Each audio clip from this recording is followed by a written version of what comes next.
दोस्तों, आज मैं क्लास 10th का प्रश्नावली संख्या 1.1 का क्वेश्चन नंबर 1 आज बताने जा रहे हैं, जो कि क्वेश्चन नंबर है निम्नलिखित संख्याओं का HCF ज्ञात करने के लिए यूक्लिड विभाजन एल्गोरिथम का प्रयोग कीजिए।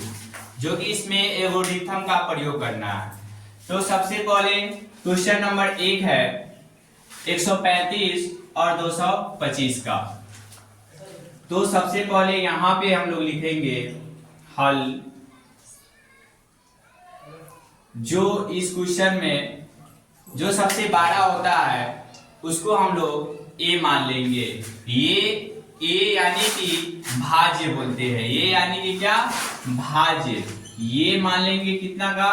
225 जो बड़ा होता है, तथा बी आपका भाजक हो जाता है 135।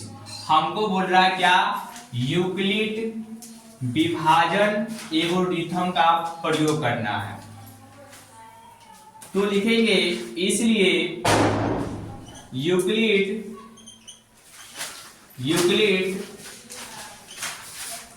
विभाजन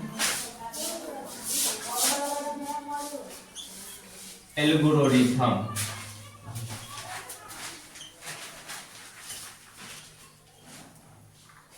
इसका सूत्र होता है A बराबर BQ प्लस R।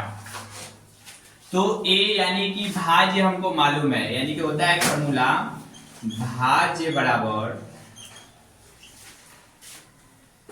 भाजक गुणे भागफल प्लस शेषफल।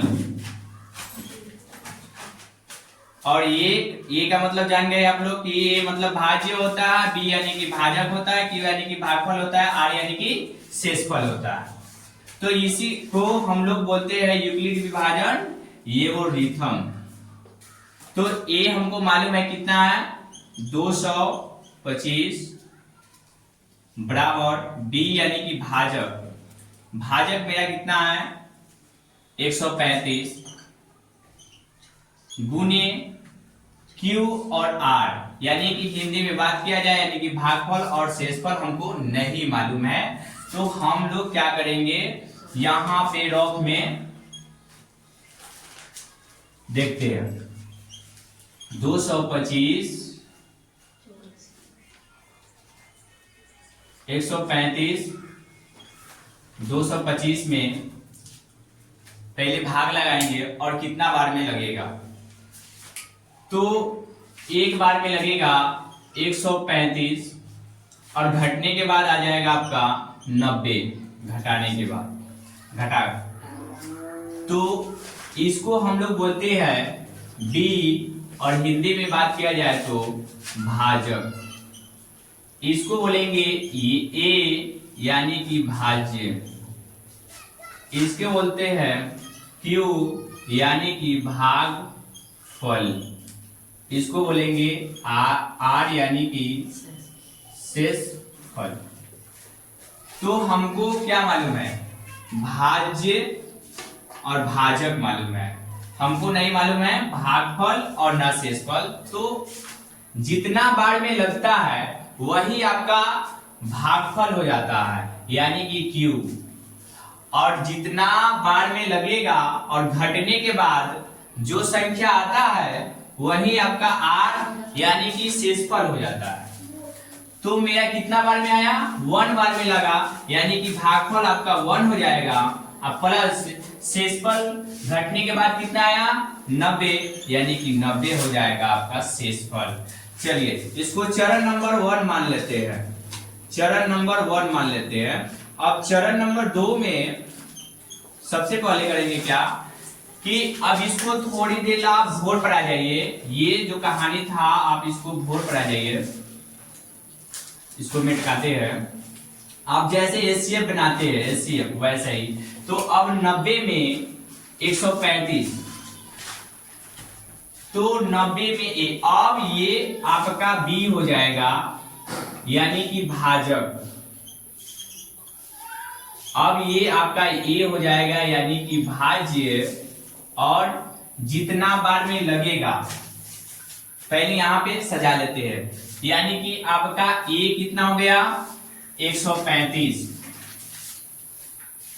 135 बराबर आपका भाजक, भाजक कितना हो गया 90, जितना से हम लोग भाग करते हैं वही उसका आपका भाजक। अब हमको नहीं मालूम है भागफल नहीं शेषफल, तो जितना बार में लगेगा, यानी कि एक बार में लगेगा 90 या घटने के बाद आता है 45, ठीक है।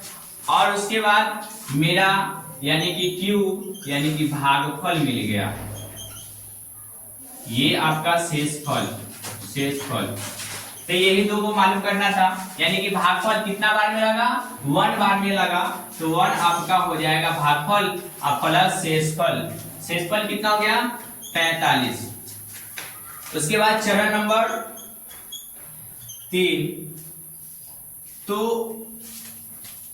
आप इसको फिर बोर्ड पर आ जाइए थोड़ी देर के लिए। अब 45 में 90 से लगाएंगे, तो एक बार 45 दूना 90 यानी कि 2 बार में लगेगा, 45 दूना 90 यानी कि 2 बार में लगेगा 90, घटने के बाद यानी कि कट जाएगा, यानी कि 0 मिल गया। तो एचसीएफ कहता है जब तक मेरा शेषफल जो हो 0 ना हो, जब तक हम लोग क्या करते हैं भाग लगाते जाते हैं। तो मेरा शेषफल क्या हो गया 0 आ गया था, यानी कि कहने का मतलब आपका यही लिखना स्टॉप हो जाएगा, अब इससे आगे नहीं बढ़ेगा। तो चरण नंबर 2 में अब हम इसको ना बी मानेंगे, यानी कि भाजक हो जाएगा। ये आपका 90 ना ए हो गया, यानी कि भाज्य बोलेंगे इसको, इसको क्यू यानी कि भागफल, ये आर हो गया आपका शेषफल। तो आपका इसमें यानी कि भाज्य कौन हो जाएगा, तो 90 हो जाएगा, 90 आपका भाज्य हो जाएगा। और भाजक के बाद किया जाए तो 15, जिसे भाग लगाते हैं, कितना बार में लगा 2 बार में लगा, तो आपका 2 भागफल हो जाएगा और शेषफल मेरा कितना आया 0 आ गया। तो अब नहीं लगेगा, तो अब चरण नहीं बढ़ा, अब लिखेंगे अतः एचसीएफ कितना कितना का 135 और 225 का, 135 और 225 का एचसीएफ कितना बार में कट गया, तो 45 से पूरा पूरा, यानी कि 45 से पूरा पूरा कट गया, यानी कि कहने का मतलब है कि एचसीएफ कितना आ गया 45। आपका आंसर राइट।